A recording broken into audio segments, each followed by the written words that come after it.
Praise lord, అందరికీ వందనాలు. Shri Satyadeva ministry ఛానల్లో ప్రసారం అవుతున్న విశ్వ విజ్ఞాన వేద పఠన కార్యక్రమాన్ని చూస్తున్నటువంటి ప్రేక్షకులకు, క్రీస్తునందు దాసుదాసులకు మా నిండు మనసుతో స్వాగతము, ఘన స్వాగతం పలుకుతున్నాం. సమయం పోనీయక సద్వినియోగం చేసుకుంటూ దేవుని లేఖన కాంతిలో ప్రయాణం సాగిద్దాం. నేటి మన ధ్యానం కొరకు పేతురు రాసిన 2వ పత్రిక 3:15-16 ఒకసారి చదువుదాం. మరియు మన ప్రభు యొక్క దీర్ఘశాంతము రక్షణార్థమైనదని ఎంచుకొనుడి. అలాగూ మన ప్రియ సహోదరుడైన పౌలు కూడా తనకు అనుగ్రహింపబడిన జ్ఞానము చొప్పున మీకు వ్రాసి ఉన్నాడు. వీటిని గూర్చి తన పత్రికలన్నిటిలోనూ బోధించుచున్నాడు. అయితే వాటిలో కొన్ని సంగతులు గ్రహించుటకు కష్టమైనవి. వీటిని విద్యా విహీనులను, అస్థిరులైన వారును తక్కిన లేఖనములను అపార్థము చేసినట్లు తమ స్వకీయ నాశనమునకు అపార్థము చేయుదురు. చాలు, చిన్న మాట ప్రార్థన చేసుకుందాం. పరిశుద్ధుడా, పరమ తండ్రి, మరొక దినము ఈ ఛానల్లో మాట్లాడటకు అవకాశం ఇచ్చిన నీ కృతజ్ఞతలు. ఉంటున్న బిడ్డలందరినీ దీవించండి. ఈ పాఠాన్ని అందరి హృదయంలోకి తీసుకెళ్ళండి. నువ్వు తప్ప హృదయాలు నెరిగిన వాడు ఎవరు లేరు. మా హృదయములో ఈ వాక్యాలు ఎలా నాటబడతాయో నా తండ్రి, ఎలాంటి మనస్సు మాకుంటే అది మేము ముందుకు నీ భక్తిలో సాగుతామో, అన్నీ ఎరిగిన వాడవు. ఏ విషయంలో మేము ఇంకా నేర్చుకోవలసి ఉన్నదో, ఏ విషయంలో మేము తండ్రి సరిదిద్దుకోవలసి ఉన్నాయో అన్నీ నీకు తెలుసు తండ్రి. నీవే మమ్మల్ని సరిచేసి బాగు చేసి మమ్మల్ని ముందుకు తీసుకెళ్ళమని ఈ పాఠాన్ని, ఈ యొక్క సందేశాన్ని వింటున్న బిడ్డలందరూ హృదయంలో ఫలించినట్లు నీ సేవకుని కూడా మరుగు చేసుకొని నీవే తండ్రి కూర్చొని మాట్లాడుమని యేసయ్య పేరట ప్రార్థిస్తున్నాను తండ్రి. ఆమేన్.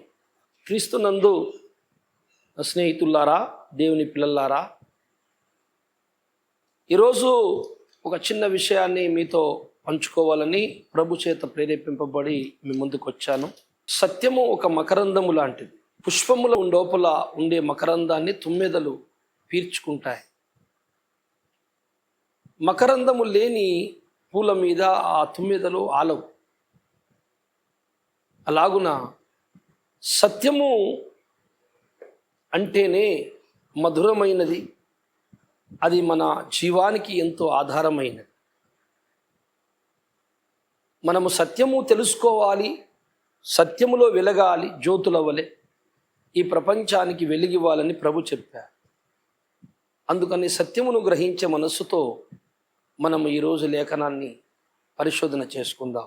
పేతురు గారు తన సహోదరుడు, తన సహదాసుడైన మరి పౌలు గురించి మాట్లాడుతున్నారు. పౌలు గారు తర్వాత వచ్చాడు. పేతురు గారే ముందు ప్రభు దగ్గర శిష్యుడు.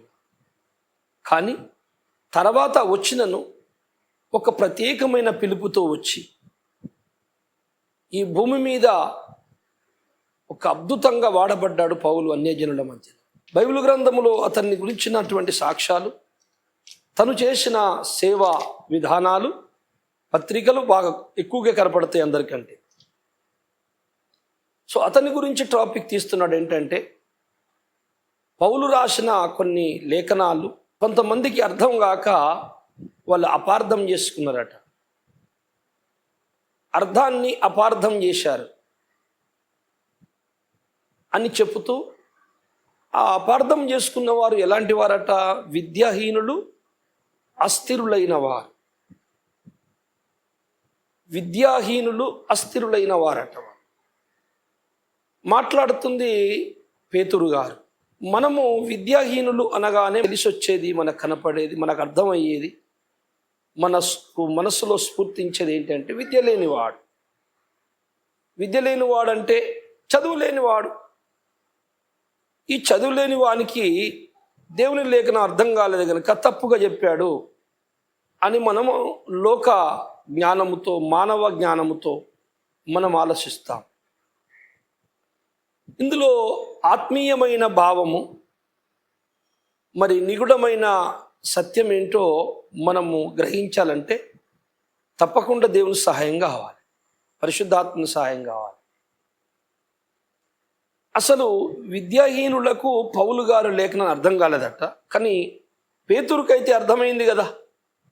అర్థమైన వాడు చెప్తున్నాడు. అపోస్తుల కార్యము 4వ అధ్యాయం 13వ వచనంలో ఏముందో ఒకసారి చదవమ్మా. వారు పేతురు యోహానుల ధైర్యమును చూచినప్పుడు వారు విద్య లేని పామరులని గ్రహించి ఆశ్చర్యపడి వారు యేసుతో కూడా ఉండిన వారని గుర్తెరిగిరి. రైట్. పేతురు యోహానులను చూశాట, అరే వీళ్ళు ఇంత పాండిత్యము ఎక్కడిది, ఇంత మంచి మర్మములు ఎలా పలుకుతున్నారు, దైవరహస్యాలు ఎలా బోధిస్తున్నారు, వీళ్ళు విద్య లేని పామరులు కదా అని అనుకున్నారట. అంటే వాళ్ళకి పేతురుకి ఏం లేదు, విద్య లేదు. అదే పేతురు మరి పౌలు గురించి రాస్తూ ఏమంటున్నాడు, విద్య లేని వారికి ఆయన బోధలు అర్థం కావట. మరి ఈయనకు అర్థమైనట్టే కదా, ఈయనకే విద్య లేదు కదా, ఈయనకే విద్య లేనివాడు విద్య లేని వారని ఎట్లా అంటున్నాడు అంటే, మనము అనుకుంటున్నటువంటి విద్యా సంబంధమైన మాట కాదది. ఈ లోక సంబంధమైన విద్య వేరు, ఆత్మ సంబంధమైన విద్య వేరు. అక్కడ ఏముంటుంది, అపోస్తల కింద పుట్నోట్లో ఒక మాట ఉంటుంది చూడండి, విద్య లేని పామరులు అనే మాట. అక్కడ పుట్నోట్లో ఏముంది, సామాన్యులు. వాళ్ళు సామాన్యమైన వ్యక్తులు. వరకు మాకు తెలిసి ఉంటే కొంతవరకు అక్షరాలు తెలిసి ఉంటే కానీ పెద్ద పెద్ద డిగ్రీలు జ్ఞానం చదువుకున్న వాళ్ళైతే కాదు. ఏంటి, ధర్మశాస్త్రములో లేఖనాలని ఎత్తి చూపి వారితో మాట్లాడాడు యేసయ్య. వారికి కొన్ని మాటలు తెలుసు, మందిరాలలో వాళ్ళు బోధించినవి కూడా తెలుసు వారికి. కానీ విద్య లేని విద్యాహీనులకు పౌలు గారి బోధ అర్థం కాదన్న మాటకు అర్థం ఏంటి అసలు? యెషయా గ్రంథం 29వ అధ్యాయము 11 నుంచి 13 వచనాల్లో కూడా చదవమ్మా. దీనినంతటిని గూర్చిన ప్రకటన గూఢమైన గ్రంథవాక్యముల వలె ఉన్నది. ఒకడు నీవు దయచేసి దీన్ని చదువుమని చెప్పి అక్షరములు తెలిసిన వానికి వానిని అప్పగించును. అతడు అది నా వలన కాదు, అది గూఢార్థముగా ఉన్నదని చెప్పును. మరియు నీవు దయచేసి దీన్ని చదువుమని చెప్పి అక్షరములు తెలియని వానికి దానిని అప్పగించును. అతడు అక్షరములు నాకు తెలియవనును. ఒక గ్రంథమును తీసుకొని, జ్ఞాన గ్రంథము, దైవ గ్రంథాన్ని అక్షరము తెలిసిన వానికి ఇచ్చాడట. కొంచెం చదివి చెప్పవయ్యా, అందులో ఏముందో మాకు తెలియట్లేదు. అక్షరము తెలిసిన వాడంటే చదువొచ్చినవాడు. అతను అంటున్నట్ట, ఇది గూఢార్థముగా ఉన్నది, ఇది మర్మమంగా ఉంది మాట, దాన్ని విప్పి చెప్పడం నాతో కాదు. చదువుతానంతే, అక్షరం తెలుసు నాకు, అక్షరాలు చదువుతాను, మీరు వింటారు. అయితే వాక్యాలు చదివితే అర్థమైపోయినట్ట కాదు. వాక్య సారాంశమే సత్యము. చాలామందికి వాక్యం తెలుసు కానీ వాక్య సారాంశం తెలియదు. చాలామందికి యేసుక్రీస్తు తెలుసు కానీ యేసుక్రీస్తు తన మనస్తత్వము, తన గుణము తెలియదు. క్రీస్తు పేరు తెలుసుకున్నారు కానీ క్రీస్తును తెలుసుకోలేదు. అదే కదా, మీరెవరో నాకు తెలియదు అంటాడు యేసయ్య. మీరెవరో నాకు తెలియదు, అక్రమము చేయవాళ్ళ. అంటే మేము అద్భుతాలు చేయలేదా, మేము అనేక కార్యాలు చేయలేదా, మమ్మల్ని గుర్తుపట్టలేదా మీరు ప్రభువా అని అంటారట. అంటే వాళ్ళందరూ గొప్ప గొప్ప బిషపులే, రెవరెండ్లే, పేరు పొందిన వాళ్ళే, భూమి మీద దయ్యాలు ఎల్లగొట్టిన వాళ్ళే. అసలు ఏం జరిగింది మరి, వాళ్ళని ఎందుకు తీసుకోవట్లేదు దేవుడు? అదే ఉన్నది చిన్న కిటుకు. నువ్వు అంతరంగమందు ఏమనుకొని చేస్తావో దాన్ని పట్టుకుంటాడు దేవుడు. ఏమి చేస్తున్నావు కాదు, ఏమనుకొని చేస్తున్నావు దాన్ని లెక్కలోకి తీసుకుంటాడు. అందుకని మిల్లరా, చదువొచ్చిన వానికి గ్రంథం ఇస్తే గుడార్థం ముందుకు నాకు తెలియదు అంటున్నాడు. చదువు వచ్చింది కానీ లాభం లేదే, వాక్యం అర్థం కాలే, నాకు తెలియదు అంటున్నాడు. సరే, చదువు రాని వానికి దాన్ని తీసుకెళ్ళి, అయ్యా మీరు చదివి చెప్పండి ఒకసారి, మీరు దీని గురించి చెప్పండి, నాకు అక్షరమే తెలియదు, నేను ఆడ నుంచి చెప్తానే. రైట్. చదువు వచ్చిన వానికి అర్థం కాలేదు దేవుని గ్రంథం, చదువు రానోనికి అర్థం కాలేదు, మరి ఎవరికి అర్థమవుతుంది? అసలు ఈ గ్రంథం అర్థం అవటానికి ఏం కావాలి? చదువు కావాలా, చదువు అవసరం లేదా? అంటే చదువు వచ్చిన వానికి గ్రంథం అర్థం కాలేదు, చదువు రానోనికి అర్థం కాలేదు దేవుని వాక్యం, మరి ఎవరికి అర్థమవుతుంది? అది అర్థం అవ్వటానికి ఏ చదువు కావాలి? ఆ విద్య గురించి మాట్లాడండి పేతురు. అలాంటి విద్య లేని వారికి పౌలు బోధలు అర్థము కాలేదు, వాళ్ళు అపార్థం చేసుకొని బోధించారు. మరి ఏం కావాలి? ఏ విద్య కావాలి? యోహాను సువార్త 16వ అధ్యాయము 12వ వచనం చదవమ్మా. నేను మీతో చెప్పవలసినవి ఇంకను అనేక సంగతులు కలవు. నేను మీకు చెప్పవలసినవి ఇంకను అనేక సంగతులు కలవు గాని, ఇంకా అనేక సంగతులు ఉన్నాయి గాని ఇప్పుడు మీరు వాటిని సహింపలేరు. అయితే ఆయన అనగా సత్యస్వరూపి అయిన ఆత్మ వచ్చినప్పుడు మిమ్మల్ని సర్వసత్యములోనికి నడిపించును. చాలా సంగతులు మీతో మాట్లాడాలి నేను అన్నాడు యేసయ్య. ఇప్పుడు ప్రస్తుత కాలంలో వాటిని మీరు సహించడము, ఓర్చుకోవడము, గ్రహించడం అనేది మీతోని కాదు. అయితే వాటిని స్పష్టంగా గ్రహించే రోజు ఒకటి వస్తుంది. మీరు వాటిని గ్రహించాలి, గుర్తుపట్టాలి అంటే నేను సత్యస్వరూపుడైన పరిశుద్ధాత్మని పంపుతాను. ఆయన వస్తాడు. ఆయన నేనేమేమి చెప్పానో వాటిని మీకు విడమర్చి అర్థమయ్యేటట్టు మీకు చెప్తాడు. ఆయన మీలోనికి వచ్చినప్పుడు ఈ విద్య చక్కగా అర్థమవుతాయి అన్నాడు. ఈ విద్య వస్తుంది పరిశుద్ధాత్మలోనికి వచ్చినప్పుడు. దేవులారా, పరిశుద్ధాత్మ లోపల మన లోపల ఉంటేనే దైవ గ్రంథము, దైవ మర్మాలు, దైవ గుణలక్షణములు, ఆయన సృజనాత్మకమైన శక్తిలో ఉన్న యుక్త విషయ జ్ఞానము అన్నీ మనకు స్పష్టంగా అర్థమవుతాయి. అందుకే ఈ లోక సంబంధమైన చదువు రాకపోని ఇంకొక చదువు ఖచ్చితంగా రావాలి. అదే గ్రహింపు చదువు. అది అనుగ్రహించేవాడు పరిశుద్ధాత్మ. ఈ గ్రహింపు అనే మనస్తత్వం ఏంటంటే నేర్చుకునే గుణము అని అర్థం. ఏం చెప్పుతాడో, ఇంకేం చెప్పుతాడో, ఇంకెందులో ఏమున్నదో, దేవుడు ఏమంటున్నాడో నేను తెలుసుకోవాలి. అందుకే దావీదు అంటాడు, నీ వాక్యము కొరకు నా ప్రాణము తృష్ణగొనుచున్నది. నీ వాక్యమే నాకు ఆధారమై ఉన్నది, వెలుగై ఉన్నది. నా పడక మీద రాత్రి పగలు నీ వాక్యాన్ని నేను ధ్యానించుచున్నాను. అవన్నీ ఎందుకు అంటున్నాడంటే ఆయనకు ఆశ తెలుసుకోవాలని. ఈ ఆశ తృష్ణనే దేవులరా నిజమైన విద్య, దైవ మర్మములు తెలుసుకోవడానికి. ఎందుకంటే ఎవరి లోపల తెలుసుకోవాలి దైవం గురించని ఆశతో, తృష్ణతో బైబిల్ గ్రంథాన్ని చదువుతారో అట్టి వానికి పరిశుద్ధాత్ముడు గ్రహింపు శక్తిని ఇస్తాడు. ఆ గ్రహింపు శక్తే అది గొప్ప విద్య. ఆ విద్య పేరు సంఖ్యాకాండం 24:16 చదవమ్మా. ఆ విద్యకు పేరు పెట్టాడు ఒక భక్తుడు. దేవవాక్కులను వినిన వాని వార్త, మహోన్నతుని విద్య నెరిగిన వాని వార్త. అది ఏం విద్య? అది మహోన్నతుడు విద్య. మహోన్నతుడు అంటే ఎవరు? 91వ కీర్తన 1వ వచనంలో చూడమ్మా. మహోన్నతుని చాటున నివసించువాడే, సర్వశక్తుని నీడను విశ్రమించువాడు. జగత్తు ఇద్దరు వ్యక్తులు కనపడుతున్నారు, మహోన్నతుడు, సర్వోన్నతుడు. మహోన్నతుని చాటున ఎవడు నివసిస్తాడో ఆ సర్వశక్తుని నీడన విశ్రమిస్తాడట. ఈ మహోన్నతుడు యేసు, సర్వోన్నతుడు తండ్రి అయిన దేవుడు.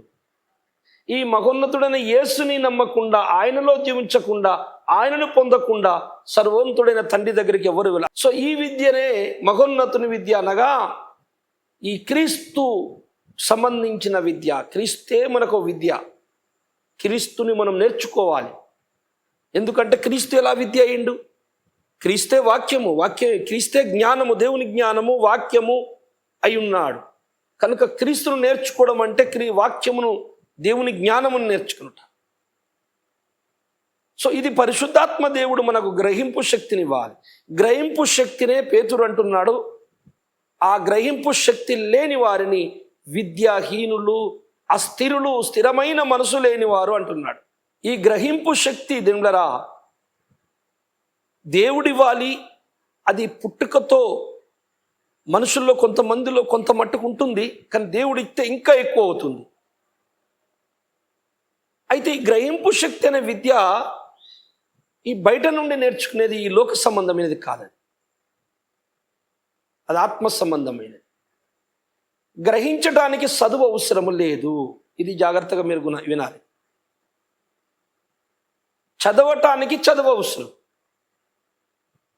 గ్రహింపుకు చదువెందుకు? గ్రహింపు చదువు అవసరం లేదు. ఈ గ్రహింపే నేర్చుకునే గుణము. యేసయ్య అందుకే అన్నాడు పోతూ పోతూ, అనేకులను నాకు శిష్యులుగా చేయుడు. శిష్యులు అంటే ఎవరు? నేర్చుకునేవారని అర్థం. గురువులు నేర్పేవాళ్ళు, శిష్యులు నేర్చుకునేవారు. అందరూ నేర్చుకునేవారిగా చేయండి అంటే అందరిని గ్రహించి నన్ను నేర్చుకొని నన్ను గుర్తుపట్టేవారిగా చేయండి. గ్రహింపు శక్తి పరిశుద్ధాత్మ దేవుడు ఇస్తాడు.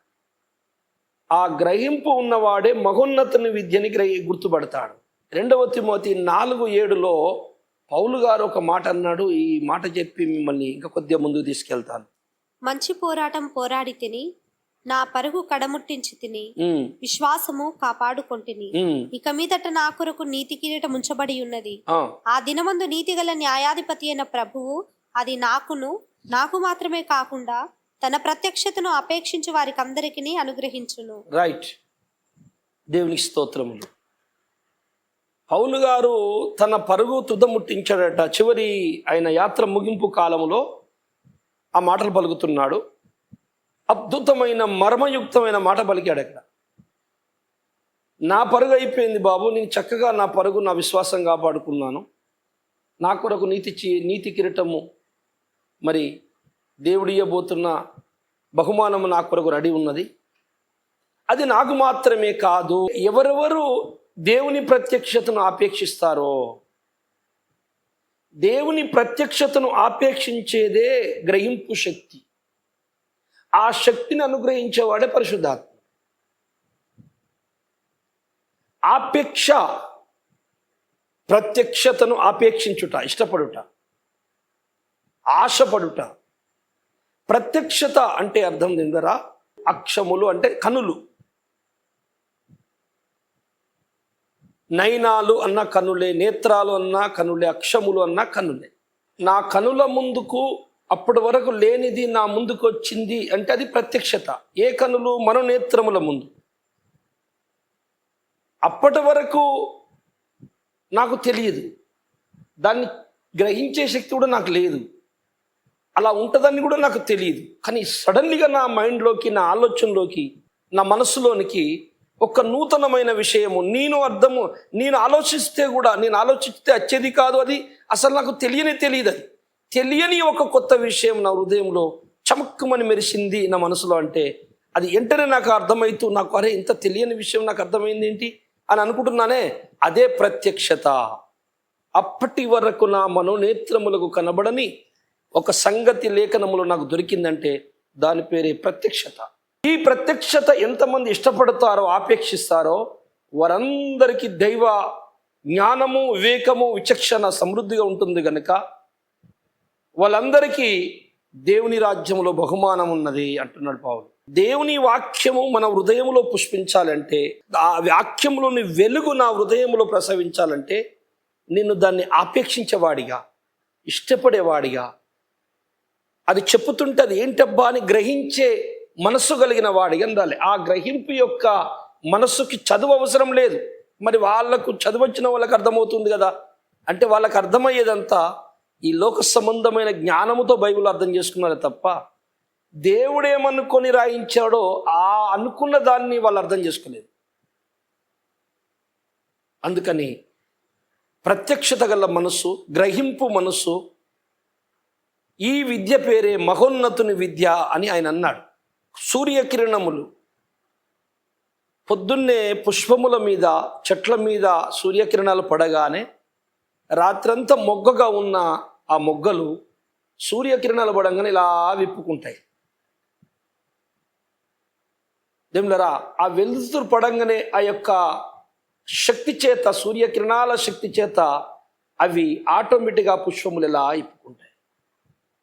ఆ విధంగానే ఈరోజు మానవుడు, భక్తుడు, క్రీస్తు భక్తుడు దేవుని వాక్యాన్ని ఆస్వాదించే విషయంలో, ఇష్టపడే విషయంలో, దాని విషయంలో ఆశ కలిగి ఉంటే మాత్రము ఆ వాక్యము, పరిశుద్ధాత్మ దేవుడు ఆ వాక్యం అనే వెలుగుని వారి హృదయంలో ప్రసవింపజెప్పు.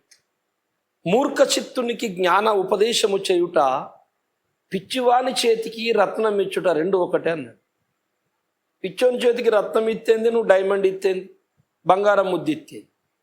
వాడు ఇసిరి కొడుతుంటాడు, వానికి ఏం తెలుసు? సారవంతమైన భూమిలో వేసిన విత్తనము బుద్ధివంతుని గ్రహింపు శక్తి ఉన్నగా వాని హృదయములో నాటిన జ్ఞానం రెండు ఫలిస్తాయి అన్నారు. నిజమే. సామెతల గ్రంథము 9:8 చదవము ఒకసారి. అపహాసకుని గద్దింపకుము, గద్దించిన ఎడల వాడు నిన్ను ద్వేషించును. జ్ఞానము గలవానిని గద్దింపగా వాడు నిన్ను ప్రేమించును. జ్ఞానము గలవానికి ఉపదేశం చేయగా, జ్ఞానము గలవానికి బుద్ధివంతునికి ఉపదేశము చెయ్యగా వాడు మరింత జ్ఞాని అవుతాడు. అందుకే మీరు పందుల ముందు ముత్యాలు వేయకండి, అవి తొక్కుతాయి అని నడేసాయి. చూశారా దేవుడారా? గాడిదికి గంధవాసన విలువ తెలియదు, పందికి పరమాన్నపు రుచి తెలియదు. గాడిదికి గంధవాసన తెలియదు, పందికి పరమాన్నపు రుచి తెలియదు. ఎందుకంటే వాటికి ఆ విషయం తెలియదు. అలాగే ఈ సత్యమును గ్రహించని వాడు, గ్రహింపు శక్తి లేని వానికి నువ్వు ఎంత జ్ఞానోపదేశం చేసినా, ఎన్ని మర్మాలు చెప్పినా వానికి స్ఫూర్తించదు, అర్థము కాదు. అందుకనే విద్య లేని పామరులు, లోక సంబంధమైన విద్య లేని పామరులు అయితే విద్య ఉంటే అర్థమవుతుందా? మరి అయితే లేదు కదా. అట్లా కూడా విద్య ఉన్న వారికి గ్రంథం ఇచ్చినా అర్థం కాకపోయా, విద్య లేని వారికి అర్థం కాకపోయా. మరి ఎవరికి అర్థమవుతుంది గ్రంథము అంటే? ఖచ్చితంగా ఇంకొక విద్య ఉన్నది, అదే మహోన్నతుని విద్య. అది ఆత్మయందు పుష్పించేది, ఆత్మలో కలిగేది, దేవుడు కలుగజేసేది. ఆ జ్ఞానం ఉన్నవాడు ఈ బైబిల్ మర్మములు అర్థం చేసుకుంటాడు. ఆత్మదేవుడు సహాయం చేస్తాడు. అయితే అది ఎలా వస్తుంది? ఆ జ్ఞానము మరి నా లోపలికి ఎలా రావాలి? ఆ దేవుడు నాకు ఎలా సహాయం చేయాలి? ఎవరికి చేస్తాడు? ఒక రకమైనటువంటి ఒకే ఒక లక్షణం ఉన్నవానికి దైవము ధారాళమైనటువంటి జ్ఞానం ఇచ్చేస్తాడు.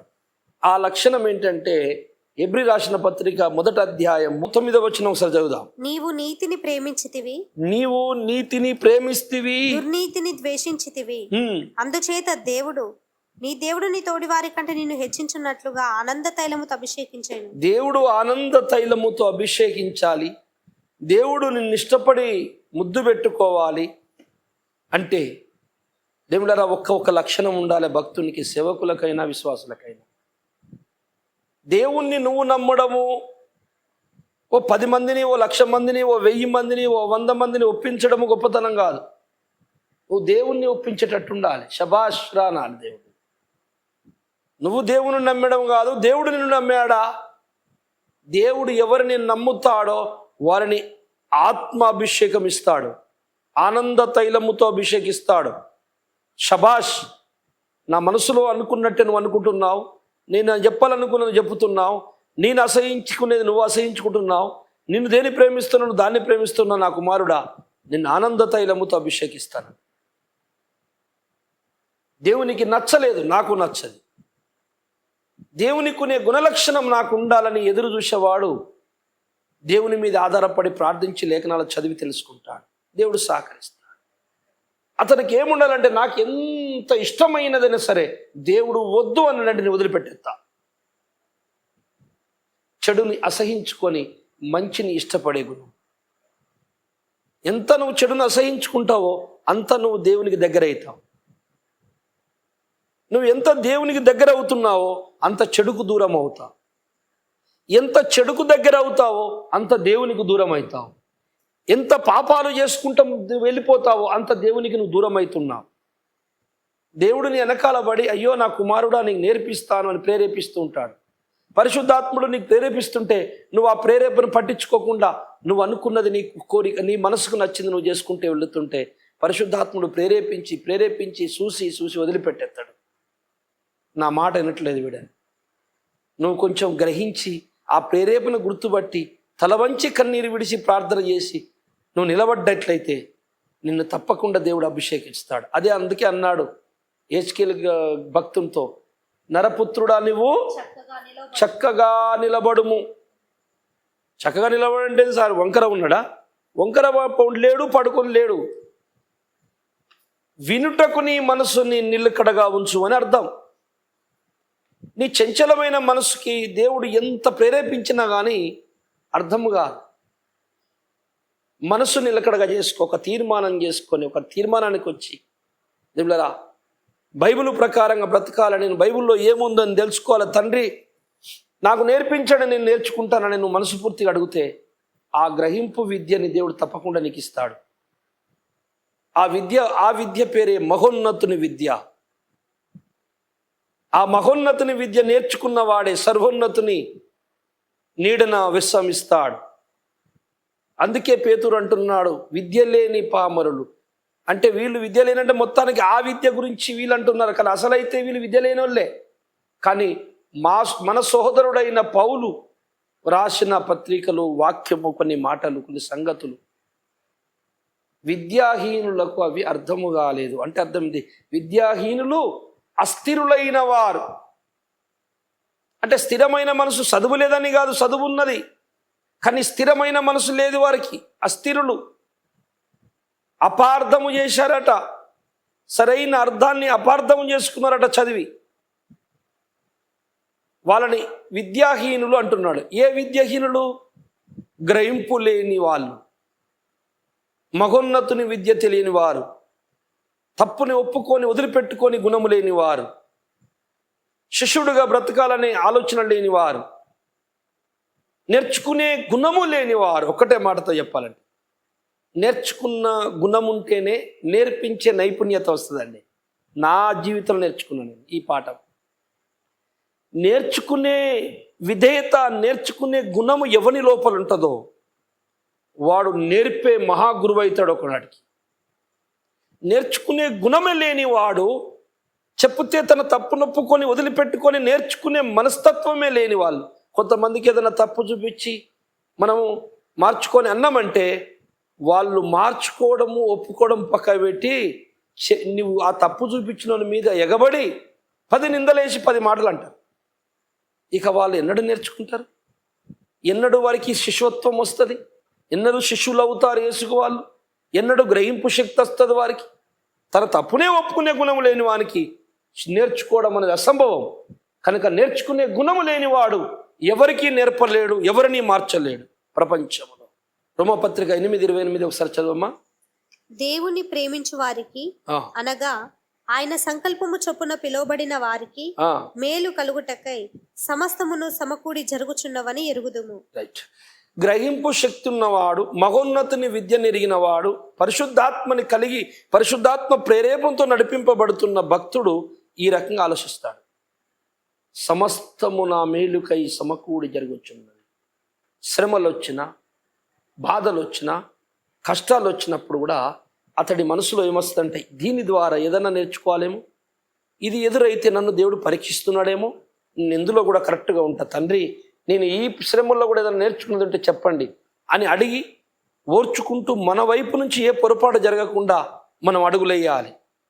ప్రభుయే నడిపిస్తాడు. అలా కాకుండా నా సొంత తెలివితో ప్లాన్లు వేసుకుంటా, దేవునికి విరోధమైన పనులు చేసుకుంటా నేను వెళ్ళినంటే నేను దేవుణ్ణి గుర్తుపట్టలేదు, నేను ఓపిక కలిగి దేవుని వైపు చూడలేదు. 8:17 ఏమో చూడండి, 17వ వచనం చదవండి. 17వ వచనం, మనము పిల్లలమైతే వారసులము అనగా దేవుని వారసులము, క్రీస్తుతో కూడా మహిమ పొందుటకు ఆయనతో శ్రమ పడిన ఎడల క్రీస్తు తోడి వారసులము. వారసులు అంటే ఎవరు? ఆస్తిలో భాగం పంచుకునేవారు. మనము దేవుని పిల్లలుగా ఈ లోకములో యేసయ్య చెప్పినట్టు బ్రతుకుతే అనేక శ్రమలు, బాధలు, కష్టాలు ఎదురైనప్పుడు ఎత్తుకు పై ఎత్తులేయకుండా, సొంత జ్ఞానాన్ని ఉపయోగించకుండా, బైబిల్ జ్ఞానముతో దేవుడు చెప్పిన వాక్య ప్రకారమే నువ్వు జీవితం గడిపినట్లయితే మీరు పిల్లలైతారు. కనుక ఆ యొక్క ఆస్తిలో భాగం నీకు దొరుకుతుంది. మన ఎడల ప్రత్యక్షము కాబోవు మహిమ ఎదుట ఇప్పటి కాలపు శ్రమలు ఎన్న తగినవి కావని ఎంచుచున్నాను. అది దేవుడు మనకి ఇయ్యబోతున్న ఆస్తి. ఇది అసలు భక్తులు ఆలోచించవలసింది. అది వర్ణనాతీతమైనది, దాన్ని వివరించుటకు కూడా శక్తి సరిపోదు. దేవుళ్ళరా, అద్భుతమైనటువంటి వివరణ, అద్భుతమైన వివరణ. ఆయన, నువ్వు అనుకుంటున్నావు ఈ లోకములో మనుషులు మధ్యలో మనము ఎన్ని ఆనందాలు, సంతోషాలు ఈ భూమి మీద ఉన్నాయో, నువ్వు మనుషులు అనుకుంటున్నటువంటివి అవన్నీ మూట కడితే యేసయ్యబోతున్న ఆనందం ముందు దుమ్ముతో సమానం అంటుంది లేఖనం. ఎన్న తగినవి కావు. ఆ మహిమ కొరకు, ఆ ఆస్తి కొరకు, ఆ పరలోకములో ఉండే నిత్య జీవము, దేవుని దగ్గర ఉండబోతున్న ఆ గొప్ప జీవితం కొరకు నువ్వు పడుతున్నటువంటి కష్టాలు ఎన్న తగినవి కావంటుంది బైబిల్. నువ్వు ఈ ప్రపంచంలోనే చూస్తున్న ఈ ఆనందాలు, సంతోషాలు ఏ లెక్కకు రావు. దేవుడు ఇవ్వబోతున్న ఆనందము వర్ణనాతీతమైనది. శరీర సంబంధమైన ఈ కోరికలు, శరీరాన్ని ఆనందపెట్టే ఈ లోకపు సుఖభోగాలు, ఇవి ఏ లెక్కకు రావు. ఇంతకంటే కోట్ల రెట్ల ఎక్కువ ఆనందం దేవుని దగ్గర ఉంది. ఆయన ఇయ్యబోతున్న ఆ శరీరము వివరణ ఇప్పుడు చెప్పడము కుదరదు. ఆ శరీరం యొక్క మహిమ, ఆ శరీరం యొక్క శక్తి, ఆ జీవితం యొక్క మాధుర్యము, ఏమిలరా, ఎన్నో లోకాలు, ప్రపంచాలను తిరగగలిగే శక్తి, మహిమ ప్రపంచాలు తిరగగలిగే జ్ఞానము, సృజనాత్మకమైన దేవునిలోని శక్తిని సంఘానికి ఇవ్వబోతున్నాడు. సృష్టికర్త దగ్గర దైవములు, 82వ కీర్తనలో మీరు దైవములని నేనే చెప్పుచున్నాం. దైవములుగా మారబోతున్నాం. ఎంత గొప్ప సృష్టి! ఇంకా ఎక్కువగా మాట్లాడితే సృష్టికర్తలం అవుతానండి. మనము సృష్టికర్తలం అవుతామట. దేవుని లోపల సృజనాత్మక శక్తి మనలోకి వస్తుందట. సంఘమే ప్రపంచాలను సృజించబోతుందట. ఇంత గొప్ప మహిమలోనూ ఉండాలంటే దేవులరా, ఈ లోకపు దేవులరా కోరికలను, ఆశలను చంపుకొని మీరు ఆ మహోన్నతుని విద్యలో ఆనందముతో కొనసాగాలి. వాక్యాన్ని గ్రహించాలి. తొందరపడి అపార్థం చేసుకోవద్దు. ఆలోచించకుండా మాట్లాడద్దు. లేఖన ప్రకారం మాట్లాడాలి. ఈ విద్య అంటే చదువున్నోళ్ళు కాదు. చదువున్నోనికి బైబిల్ అర్థం కాదు, చదువు లేనోనికి అర్థం కాదు. లేనోనికైనా చదువున్నోనికైనా ఒకటి ఉండాలి, అదే మహోన్నతుని విద్య, గ్రహింపు శక్తి, నేర్చుకునే గుణం. ఇది లేకుండా ఈ బైబిల్ ఎవరికి అర్థం కాదు. దైవ మర్మములు అర్థం కావు. దేవుని ప్రేమలోని మాధుర్యము అర్థం కాదు. దేవుడు పరలోకములో మనకి ఇయ్యబోతున్న ఆ గొప్ప ఆనందము కూడా నీకు స్ఫూర్తించదు, అర్థము కాదు. ఇవన్నీ అర్థం కావాలంటే మన తప్పుకునే గుణం మనకుండి, నేర్చుకునే గుణం మనకు ఉండాలి. తప్పుకునే గుణం ఉండాలి, నేర్చుకునే గుణం ఉండాలి. అప్పుడే దేవుడు నిన్ను ముద్దు పెట్టుకొని తన జ్ఞానమును నీకు ఇచ్చి ఈ భూమి మీద తన సాధనగా నిన్ను వాడుకుంటాడు. సేవలో, పరిచర్యలో తన పని పూర్తి చేసుకుంటాడు. దేవునికి అనుకూలంగా జీవించుదాం. దేవా, నీకు అనుకూలమైన జీవితం నాకి, నువ్వు అనుకుంటుంది ఏంటో దానికి అనుకూలమైన మనసు నాకి, నీకు అనుకూలమైన భక్తి నాకి, నీకు అనుకూలమైన ప్రార్థన నాలో పుట్టించు. కనుక దేవునికి అనుకూలంగా బ్రతికి మనందరము దేవుని సంతోషపెడదాం. దేవుని యొక్క ఉన్నతమైన దేవుని యొక్క కృపను మనము ఆస్వాదించుదాం. ఆ మహోన్నతుని విద్యలో సాగుదాం. ప్రార్థన చేసుకుందాం. పరిశుద్ధుడా, పరమ తండ్రి, దయగల్ల ప్రభువా, ఈరోజు మీరు మాట్లాడిన ఈ మాటలను బట్టి మీ కృతజ్ఞతలు. అయ్యా, మహోన్నతుని విద్య ఎంత గొప్పదో. ఆ విద్య లేని వాళ్ళని విద్య లేని పామరులు అంటున్నాడు. విద్య లేని పామరులు అంటున్న వ్యక్తే మరి అయ్యా, విద్యాహీనులు అంటున్న వ్యక్తే విద్య లేని పామరులు అని మరొక చోటు ఉన్నది. నా తండ్రి, ఈ విషయంలో అయ్యా దేవుని నుండి వచ్చే ఒక గ్రహింపు శక్తి, జ్ఞానము, వివేకము, పరిశుద్ధాత్మ నేర్పించే ఈ విద్య గురించి మీరు చెప్పినందుకు కృతజ్ఞతలు.